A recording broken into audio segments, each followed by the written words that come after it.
Hi everyone, my name's Max and I'm here today to talk to you a little bit about Operation Wallacea. Operation Wallacea is a biodiversity research organisation that uses volunteer manpower in order to collect really large-scale biodiversity monitoring data sets that can be used for scientific publication and for informing conservation management policy.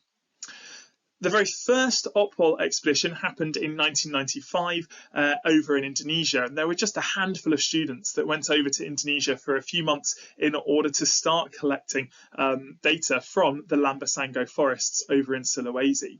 Since 1995, Operation Wallacea has expanded hugely, both in terms of student number and academic connections, but also in terms of its geographical scope.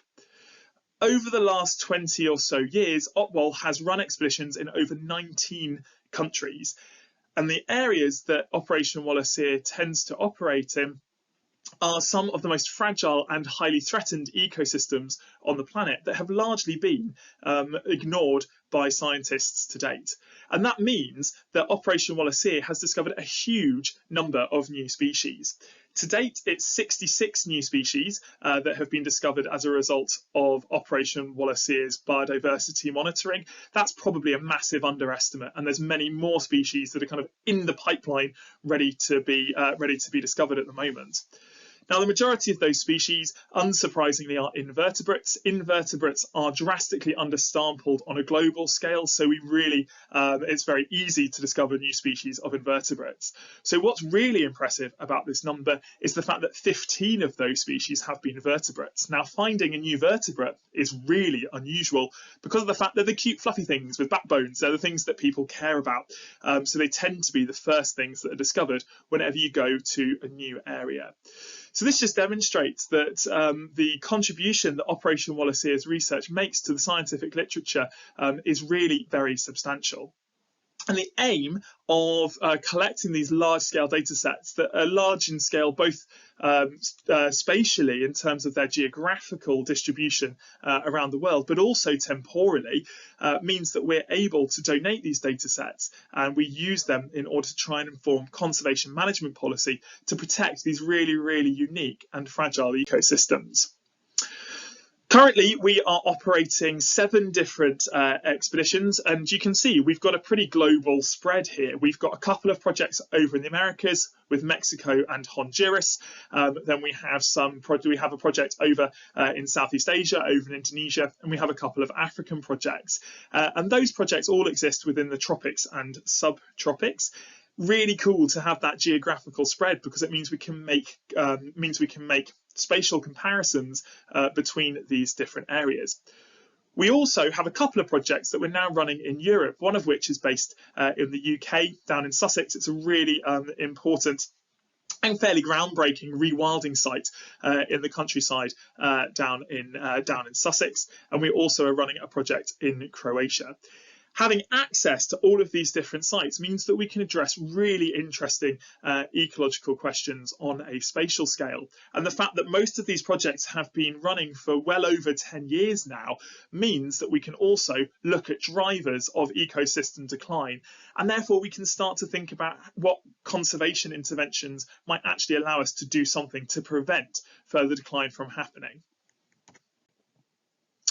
Operation Wallacea is the expedition arm of the Wallacea Group, and the Wallacea Group is a collection of organisations that are all working together with the common aim of researching and protecting these really unique and fragile ecosystems that are highly threatened by climate change and other drivers of biodiversity loss. Operation Wallacea is the backbone of the Wallacea Group. It's been established, as we've already mentioned, in 1995, with expeditions running around the world through that since that point. Operation Wallacea is supported by the Wallacea Trust, which is the charitable arm of the Wallacea Group. That's responsible for raising funds in order to take the OPWOL data sets and use them in order to inform conservation management policy. Now you can see at the top of this slide here, there's a third logo that says RePlanet. RePlanet is a new organisation that has been set up as a sister company to the Wallacea Group that is pioneering the use of carbon credits for mangrove restoration and for biodiversity credits to try and lever funds from private finance into conservation, so that we can start to get really significant amounts of money into conservation, so that we can ensure that conservation interventions in these environments are successful.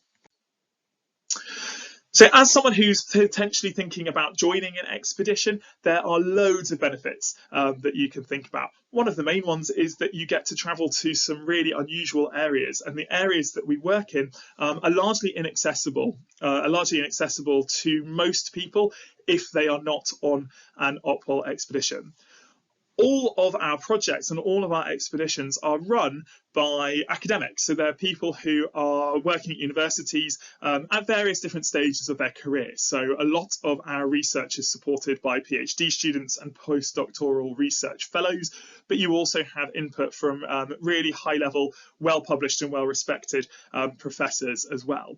It's a global network. So whilst we're based in the UK, we also work with scientists and academics from around the world. And that means that you have an opportunity to make loads of academic contacts who can give you lots of advice about careers, and can also potentially point you in the direction of interesting research experiences that you could have as you kind of move through your own career. Another key reason for joining Operation Wallacea is the fact that you're just going to learn a huge number of different skills. Being out in the field is very different from learning about ecology in the classroom. You're going to learn loads of research techniques, and you're going to learn a lot about living in these really wild and remote environments. So that's a whistle-stop tour of all things Operation Wallacea. If you're interested in learning more, then you can follow us on social media. All of the details of that are in the right-hand side of this screen.